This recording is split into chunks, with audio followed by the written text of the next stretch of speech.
आपका India report में और मैं हूं आपके साथ सुष्मिता तिवारी। बुलेटिन की शुरुआत से पहले एक नजर आज की हेडलाइंस की ओर। शिया धर्मगुरु और चांद कमेटी के अध्यक्ष मौलाना सैफ अब्बास का बयान। उत्तर प्रदेश के डिप्टी सीएम केशव प्रसाद मौर्य ने अयोध्या के बाद काशी मथुरा की बारी का दिया था बयान। 7 सूत्रीय मांगों को लेकर एनएचएम संविदा कर्मचारी और आशा बहुए बैठी मुख्य चिकित्सा अधिकारी कार्यालय धरने पर जिला प्रशासन ने धारा 144 का हवाला देकर थमाया लेटर। 3 दिवसीय अखिलेश यादव का बुंदेलखंड विजय यात्रा कार्यक्रम का दौरा। बांदा के जीआईसी मैदान में जनसभा को किया संबोधित। भाजपा की सरकार पर बरसे सपा नेता अकमल नईम खां मुन्ना भाई। कहा, आपसी भाईचारा बिगाड़ने का काम करती है सरकार। विश्व एड्स दिवस को लेकर फ्लोरेंस ग्रुप ऑफ इंस्टीट्यूट की ओर से छात्राओं ने निकाली जागरूकता रैली। अब आइए शुरू करते हैं खबरों का सिलसिला। उत्तर प्रदेश के डिप्टी सीएम केशव प्रसाद मौर्य ने अयोध्या के बाद काशी मथुरा की बारी का बयान दिया था। केशव प्रसाद मौर्य के बयान को लेकर मौलाना सैफ अब्बास ने जवाब दिया है कि जितना इलेक्शन करीब आता जाएगा इस तरीके की बयानबाजी तेज होती जाएगी। उत्तर प्रदेश की जनता को धार्मिक आधार पर भड़काने की कोशिश की जाएगी। प्रदेश की जनता इस बार महंगाई, बेरोजगारी, शिक्षा, चिकित्सा और किसानों के मुद्दे पर वोट देगी। बिस्मिल्लाहिर्रहमानिर्रहीम। आपको जो सवाल है हमारे यूपी के डिप्टी सीएम से मुताल्लिक केशव प्रसाद मौर्य जी का कि अब अयोध्या की बात काशी और मथुरा की बारी है, मैं समझता हूं कि जितना इलेक्शन अभी करीब आएगा और इसी तरीके की बातें की जाएंगी और जो हमारे प्रदेश की जनता है उसके जज्बात को भड़काने की बात की जाएगी। लेकिन मैं ये समझता हूं कि अब देश की जनता और प्रदेश की जनता समझ चुकी है, क्योंकि जितना वो इस कोरोना काल में पीड़ित है, वो जितना इस वक्त महंगाई से पीड़ित है, मैं समझता हूं कि अब धर्म की राजनीति नहीं चलेगी। और ये जिस तरीके से उन्होंने बहुत से जुमले कहे, उसी तरीके से जनता इसको भी एक जुमला समझ के इग्नोर कर देगी, नजरअंदाज कर देगी। और अब जो इलेक्शन 2022 का होना है वो सिर्फ रोजगार के ऊपर होना है, स्वास्थ्य के ऊपर होना है, शिक्षा के ऊपर होना है, महंगाई कम कौन करेगा इस पे होना है, किसानों के मामलात को कौन हल करेगा उसके ऊपर होना है। 7 सूत्रीय मांगों को लेकर एनएचएम संविदा कर्मचारी और आशा बहुए मुख्य चिकित्सा अधिकारी कार्यालय पर धरने पर बैठी। जिला प्रशासन ने धारा 144 का हवाला देकर लेटर थमाया है। कोरोना महामारी में जिन कर्मचारियों ने अपनी जान जोखिम में डालकर जानें बचाई थी, आज उनका भविष्य अंधकार में है। इन कर्मचारियों का कहना है कि वो जिला प्रशासन से बात करेंगे और अगर जिला प्रशासन नहीं माना तो अपने घर में रहकर प्रदर्शन जारी रखेंगे और कार्य का बहिष्कार करेंगे। देखिए ललितपुर से हमारे संवाददाता मजीद मंसूरी की इस रिपोर्ट के जरिए। पूरे संविदा कर्मी हड़ताल पर बैठे हैं, क्या है? हम लोग पिछले 11 तारीख को हम लोगों ने एक ज्ञापन माननीय मुख्यमंत्री महोदय को दिया था, जिलाधिकारी महोदय और हमारे मुख्य चिकित्सा अधिकारी महोदय के माध्यम से, और उनको अवगत कराया गया था कि 24 तारीख तक हर हालत में हम लोगों की 7 सूत्रीय मांगें पूरी कर दी जाएँ, जो इस प्रकार है जैसे कि विनियमितीकरण, वेतन पॉलिसी, 7वां वेतन आयोग का लाभ, रिक्त पदों पर गैर जनपद स्थानांतरण, आउटसोर्स नीति, बीमा पॉलिसी, आयुष्मान भारत। तो उस संबंध में 24 तक का हम लोगों को डेडलाइन दी गई थी माननीय जिलाधिकारी महोदय के माध्यम से कि हम लोगों की कम से कम इन मांगों को पूरा करवाया जाए। उसके बाद लगातार 25, 26, 27 को हम लोगों ने काला फीता बांधकर थाली बजाकर जगाने का प्रयास किया। 29 तारीख को हम लोगों ने सामूहिक घेराव किया मिशन निदेशक, लेकिन शासन प्रशासन की कान में जू तक नहीं देंगी है और हम सभी संविदा कर्मचारी दिन रात कोरोना काल खंड में इतनी मेहनत करने के बावजूद भी आज फट्टे पर आ गए। क्या है अभी आप लोग बैठे हैं, ऐसे में जो नया कोरोना वेरिएंट आया है ओमिक्रॉन, उसको कितना प्रभावित होगा वैक्सीनेशन को लेकर? देखिए, आप भी समझदार हैं कि जब पेट पे लात घलेगी महोदय तो हम लोग कैसे काम करेंगे। जब हमसे मजदूरी कराई जाएगी और शाम को हमें हमारा सही मानदेय नहीं मिलेगा तो क्या आप चाहते हैं कि हम लोग दूसरे दिन भी मजदूरी करें? क्या है ऐसे में क्या होगा? हमारा प्रदेश अध्यक्ष जी जो मयंक ठाकुर जी हैं, उनका स्पष्ट कहना है कि हम लोगों को किसी भी रूप में अपने कार्य को बहिष्कार करना है जब तक इन 7 मांगों में हमारी लिखित रूप से हमें हमारे माननीय मिशन निदेशक या माननीय मुख्यमंत्री महोदय के द्वारा कुछ भी हमें नहीं बताया जाता है, लिखित रूप से नहीं दिया जाता। जब तक हम लोग किसी न किसी रूप में कार्य बहिष्कार करेंगे। जैसे हम आपको बता दें, अभी हम लोगों को 144 धारा का उल्लंघन के लिए हम लोगों को लेटर मिला है, तो उन्होंने कहा है कि आप जिलाधिकारी महोदय से परमिशन लीजिए और वापस आकर अपना परमिशन के बाद तो हम लोग घर बनाए हुए, अभी हम लोग जिलाधिकारी महोदय से वार्ता के लिए कोशिश जा रहे हैं। फिर जैसा होता है आप मीडिया बंधुओं को पूरी तरीके से अवगत कराया जाएगा। और आप सभी का बहुत बहुत धन्यवाद कि हम सबसे छोटे कर्मचारी हैं जिनका आप लोग बात शासन प्रशासन स्तर तक पहुंचाने की पूरी मदद कर रहे हैं। अच्छा, ऐसी कौन सी सेवाएं इमरजेंसी जो आपके संविदा कर्मी अभी भी उपलब्ध करा रहे हैं? हम लोग इमरजेंसी जैसे कि प्रसव है, सबसे मेन चीज़ है, उसको हम लोग नहीं है, या इमरजेंसी सेवाएं में अगर कोई मरीज ट्रामा सेंटर में पहुंचता तो उसके लिए हम लोग बिल्कुल भी शिशु है, बाल शिशु है, उसको भी पूरी तरीके कोई बाधित नहीं करते। जो हेल्थ वेलनेस सेंटर बनाए गए हैं उन पर भी क्या संविदा कर्मी नियुक्त हैं, उनके क्या है? समस्त संविदा कर्मचारी पूरे उत्तर प्रदेश की प्रत्येक इकाई पे है महोदय। और आप अगर विजिट करेंगे, अभी अगर आप उनसे देखेंगे तो ज़्यादातर जगह पर आपको 99% ताले लगे हुए मिलेंगे। बांदा पहुंचे अखिलेश यादव ने यहां के जीआईसी मैदान में आयोजित सभा में कहा कि बुंदेलखंड वासियों ने भाजपा को पूरी सीटें जिताई, पर भाजपा सरकार बुंदेलखंड में कोई भी विकास नहीं कर पाई है। इन 5 सालों में कोई भी उद्योग धंधे बुंदेलखंड में नहीं लगे हैं। आगे उन्होंने कहा युवाओं को रोजगार नहीं मिला है, पलायन आज भी यहाँ की प्रमुख समस्या है। देखिए बांदा से हमारे संवाददाता अल्तमश हुसैन की इस रिपोर्ट के जरिए। धोखा हुआ है। बुंदेलखंड की जनता ने पूरा का पूरा समर्थन भारतीय जनता पार्टी को दिया। सभी विधानसभाएं, सभी लोकसभाओं को जिता करके भारतीय जनता पार्टी को बहुमत दिया। लेकिन भारतीय जनता पार्टी ने राम से जनता को धोखा दिया। उनके वादे जुमले रहे, बातें झूठी हैं। आज भी बुंदेलखंड के लोग पलायन कर रहे हैं।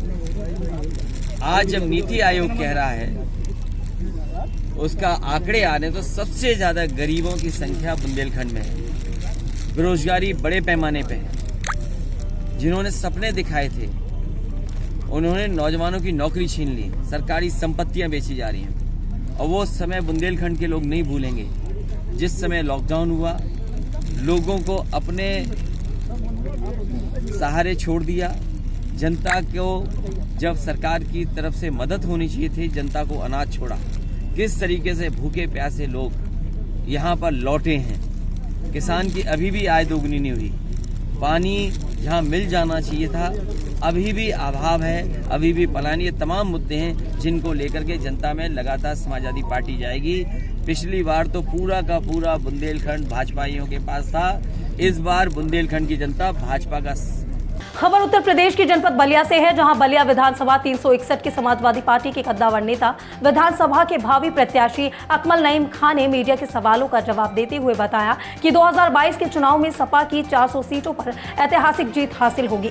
अकमल नईम खान सरकार के खिलाफ जमकर बरसे और कहा कि भाजपा सिर्फ हिंदू और मुसलमानों में आपसी मोहब्बत को बिखेरने के काम करती है, वे राम और रहीम में लड़ाने का काम करती है, विकास का काम नहीं जानती। देखिए बलिया से एजाज अहमद की इस रिपोर्ट के जरिए।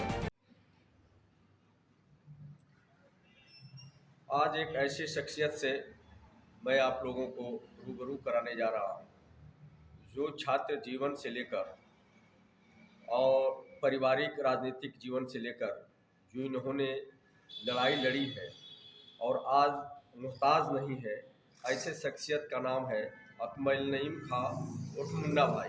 मुन्ना भाई, मैं आज आपसे जानना चाह रहा हूँ कि आज 2022 में चुनाव होने जा रहा है, आपकी पार्टी की क्या स्थिति रहेगी? पहले तो मेरा परिचय जान लीजिए। मैं अपने से दे रहा हूँ, आपको बताया ही, अकमल नईम खान मुन्ना। मैं अपने बलिया विधानसभा 361 नंबर विधानसभा, मैं एक कार्यकर्ता समाजवादी पार्टी। मैं राजनीति में छात्र जीवन से आज तक संघर्ष का जीवन रहा। पिताजी हमारे स्वतंत्रता सेनानी थे।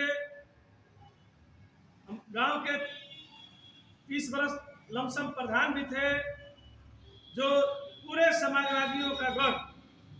मेरे जो पहले चित्तू पांडे चौराहा पर जो मेरा कार्यालय है, कैंप कार्यालय, जहां स्वर्गीय शंभू चौधरी जी, स्वर्गीय मनोजर सिंह जी और हमारे देश के महान नेता समाजवादी पूर्व प्रधानमंत्री चंद्रशेखर जी हमारे पिताजी के साथ पढ़े थे, जो बराबर आया जाया करते थे।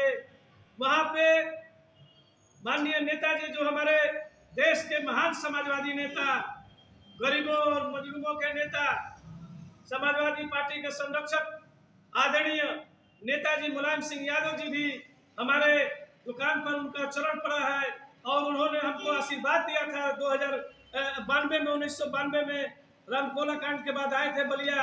पंडित जनेश्वर मिश्रा के पत्नी जब मरी थी पुछार में, वो जा रहे थे सोमनाथ ही, तो हमारे चौराहे पर रुके थे और हमको आशीर्वाद दिए। एक मीटिंग हम कराए थे, उन्होंने कहा कि बलिया विधानसभा में आने वाले दिन ये बलिया का नेता है। उन्होंने पीठ पर हमारे हाथ रखा और आम जनता से कहा, तब से लेकर और आज तक मैं संघर्ष कर रहा हूँ, समाजवादी पार्टी से मैं टिकट मांगता हूँ, समाजवादी पार्टी का हूँ।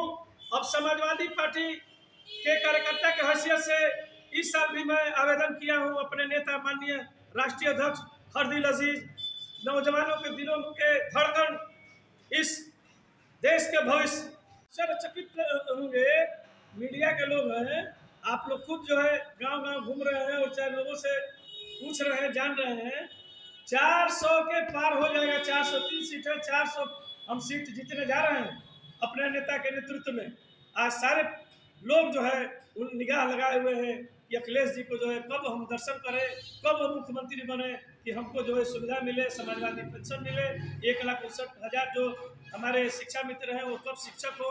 और आज उन्होंने घोषणा कर दिया हर गांव के किसान को, हर लोगों के गांव के लोगों को बिजली फ्री, 300 यूनिट नहीं बल्कि गांव के लोगों को बिजली फ्री।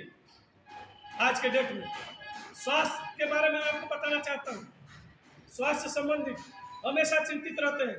जो भी है बलिया में हॉस्पिटल बना है नेताजी की ही देन है और माननीय अखिलेश जी की ही देन है। अभी तक इन्होंने एक ईंट भी नहीं रखी, एक सड़क तक नहीं बनवाया इन्होंने 5 साल में। ये तो लड़ाने का काम करते हैं, खाली गुमराह लोग करते हैं, ठोक दो की नीति अपनाते हैं।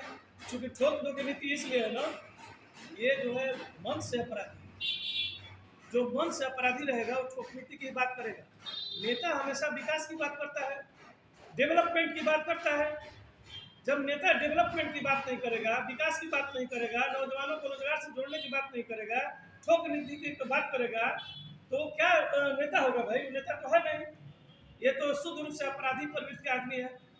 हमारे नेता जो है माननीय आजम साहब, आज 2 साल हो गए, करीब 1.5 साल से ऊपर होने जा रहा है, जेल में बंद है। क्या वो अपराधी है? आप बताइए। जो 9 बार 8 बार एमएलए रहा हो, राज्यसभा एमपी रहा हो, वर्तमान में लोकसभा सांसद रहा हो, है हमारे नेता, देश के बड़े रहनुमा हैं, अकलियत के देश के बड़े नेता हैं माननीय आजम साहब। आज उनको जो है जेल में रखकर मारने की कोशिश हो रही है, उनके जान को खतरा है। उनको जो है चोरी के इल्जाम लगाया जा रहा है, भैंस चोर है, बकरी चोर है, किताब चोर है। अरे यही ना जुल्म किए हैं कि पिछड़ों के लिए, अल्पसंख्यक के लिए एक विश्वविद्यालय जो बना है, जिसमें पढ़ाई के नाम पर, फीस के नाम पर आप ये समझेंगे कि ना के बराबर फ्री में पढ़ाई। एक मॉन्टेसरी स्कूल चलता है जो नर्सरी स्कूल रामपुर के नाम से है, गरीबों के लिए 20 रुपये सिर्फ फीस है।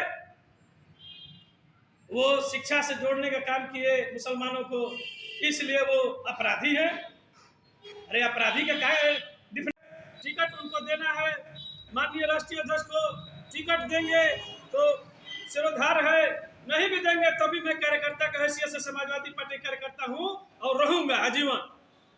मैं ये बताना चाहता हूं, समाजवादी पार्टी में मैं कार्यकर्ता की हैसियत से कभी किसी लाभ के पद के, चाहे मैं कभी ना ठेकेदारी किया हूं, ना कोई लाभ का पद लिया हूं, ना किसी से मैं कोई वो किया हूं, जो भी सेवा किया हूं अभी तक जीवन में, चाहे वो गांव का हो, शहर का हो, विधानसभा का हो, जितने लोग परेशान रहते हैं, चाहे वो दुखियारी हो, किसी तरह का सहायता हो, थाने से लेकर हर जगह मैं संघर्ष करता हूं, तहसील से लेकर हर जगह जो है अपनी लोगों की लड़ाई लड़ता हूं, समाजवादी पार्टी की लड़ाई लड़ता हूं। और समाजवादी पार्टी के सिपाही होने के नाते आज मैं कहने जा रहा हूं, 2022 में बदलाव निश्चित है।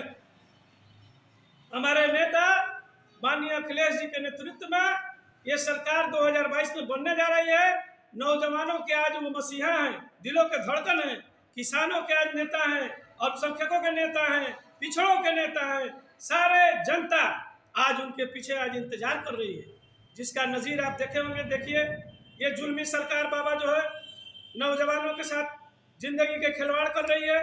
अभी परसों जो है टीईटी का एग्जाम था, 20 लाख बेरोजगार युवक जो है फार्म भरे थे, कितना पैसा लगा, घर से जो है मांग मांग के लोग किराया भाड़ा लगा के जाते हैं, रात भर कोई स्टेशन पे सोया, कोई रोड पे सोया, कोई रोडवेज पे सोया, शहरों में जाकर, और सुबह जो है कहा तो एग्जाम कैंसिल हो गया। बारे बाबा, हर एग्जाम तुम्हारा कैंसिल हो जाएगा, चाहे पुलिस भर्ती हो चाहे कोई भर्ती हो, अब तक जितने भर्तियां हुई सब कैंसिल कर देता है, इसलिए कि इसको रोजगार नौजवानों को देना नहीं है। नौजवानों को जो है जब रोजगार नहीं दोगे तो नौजवान गुमराह होंगे, बेरोजगार होंगे, अपराध बढ़ेगा।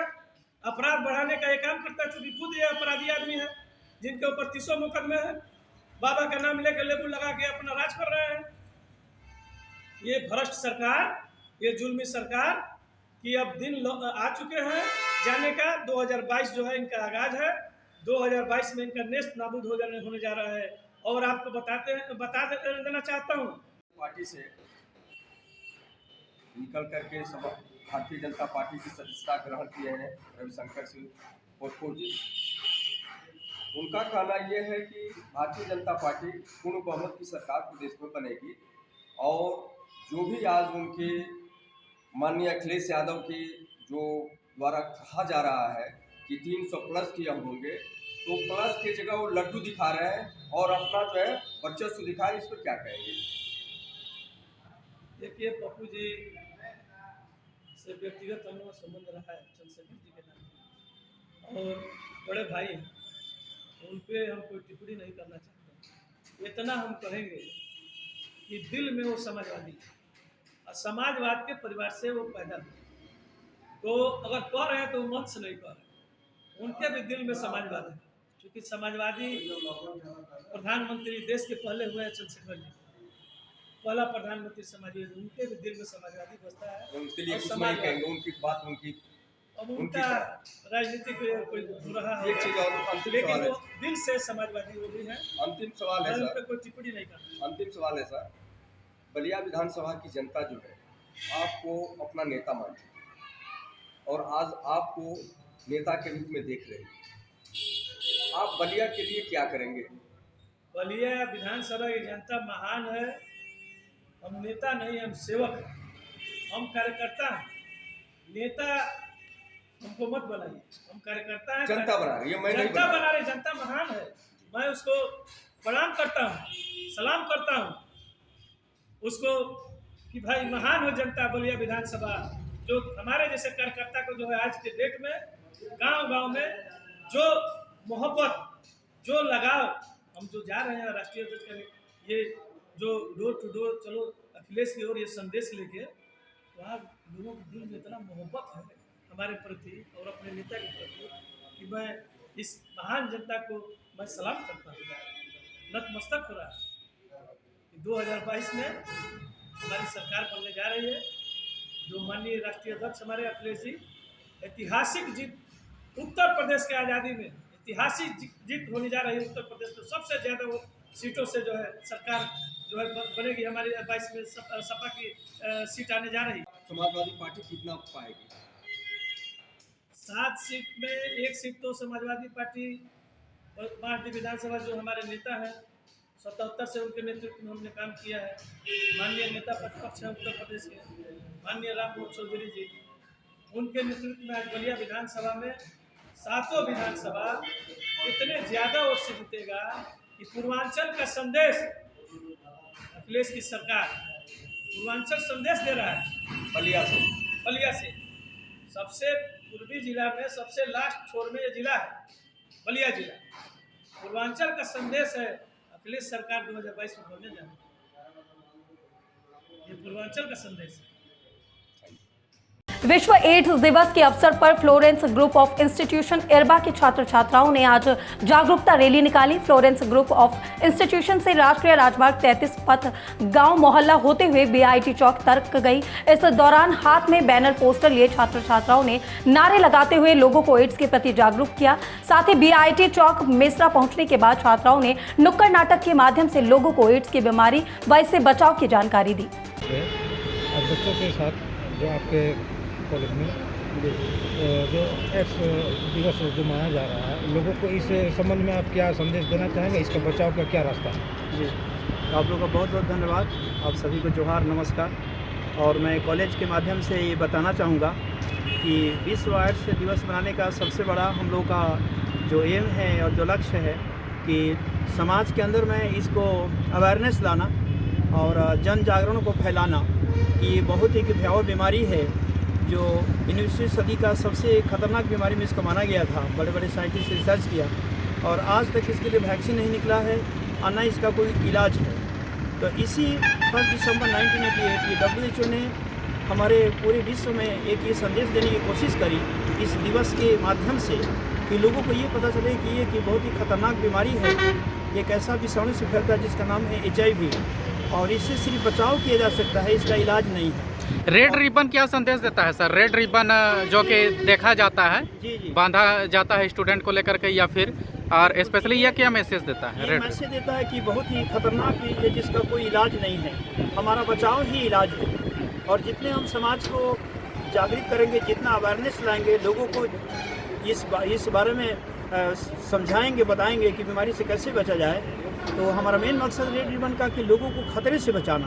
कि बीमारी बहुत खतरनाक है जिसका इलाज नहीं है, डेथ हो जाता है, एट द एंड इंसान मर जाता है, जीवन में कुछ करने के काबिल नहीं रहता बीमारी होने के बाद। अभी सेंट्रल और स्टेट गवर्नमेंट की तरफ से वैसा कुछ प्रावधान या फिर इसका रोकथाम को लेकर के वैसा कुछ आदेश वगैरह सब? कि हम लोग का जो नाको एक संस्था है जो कि हमारे नेशनल लेवल पर काम कर रही है और उसका एम एक ही है कि लोगों के अंदर में कैसे अवेयरनेस लाया जाए कि अगर वो बिना ब्लड जांच के ब्लड ट्रांसफ्यूजन करें या किसी अनवांटेड किसी के साथ में अगर वो सेक्सुअल कंटेक्ट में आते हैं या कॉमन शेयरिंग नीडल्स वगैरह करते हैं, यानी कि सिरिंज देना है, एक ही सिरिंज से एक से ज़्यादा मरीज़ को अगर हम इंजेक्शन लगाते हैं तो भी एक एड्स फैलाने का माध्यम है। तो ये जन जागरण को इनसे जागरूक करने के लिए ये एक माध्यम है, एक प्लेटफॉर्म है।